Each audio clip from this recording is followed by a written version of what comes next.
માનનીય મુખ્યમંત્રીશ્રી દ્વારા 2024ના વર્ષથી કરાવવામાં આવેલી હતી, જેમાં 2024માં 11 જેટલા જુદા જુદા સ્થળોએ આ વૈદિક હોળી કરાયેલ હતી, 2025માં આવા 42 સ્થળોએ અને ચાલુ વર્ષે આવા 101 સ્થળોએ વૈદિક હોળી કરવા માટેની વ્યવસ્થા મ્યુનિસિપલ કોર્પોરેશને કરેલી છે. હાલમાં શહેરમાંથી જે રખડતા પશુઓ પકડી અને બાકરોલ અને દાણી લીમડા કરુણા મંદિર ખાતે રાખી એની તબીબી સારવાર, દેખરેખ અને તમામ સુવિધા મ્યુનિસિપલ કોર્પોરેશને ગોઠવેલ છે. જેવા આ પ્રકારના 1100 જેટલા પશુઓમાંથી દૈનિક ધોરણે 2800 કિલોગ્રામ જેટલું છાણ જનરેટ થાય છે અને આ છાણમાંથી આપણે reduce, reuse, recycle, net zero cell અને સર્ક્યુલર ઇકોનોમીના કોન્સેપ્ટ ઉપર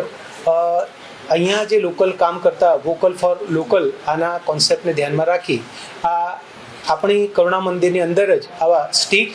અને છાણા બનાવી અને જુદી જુદી સોસાયટીઓને આ વૈદિક હોળી માટે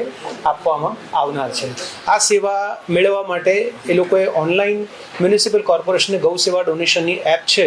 એ ડોનેશનની એપમાં ₹2500 જેવી નજીવી ટોકન અમાઉન્ટ પે કરી એનું ટોકન અમને સીએનસીડી વિભાગને જ્યારે આપવામાં આવશે ત્યારે હોળીના 2 દિવસ પહેલાં જ એના ડોરસ્ટેપ પર આની ડિલિવરી કરવામાં આવનાર છે. સામાન્ય રીતે જોવા જઈએ તો 600 થી 800 કિલો જેવા લાકડા એક હોળીમાં મોટાભાગે વપરાતા હોય છે અને એમાંથી 10 થી 15% જથ્થો આપણે એ છાણા કે સ્ટીકનો આમાં આપીએ છીએ. એટલે આ દ્વારા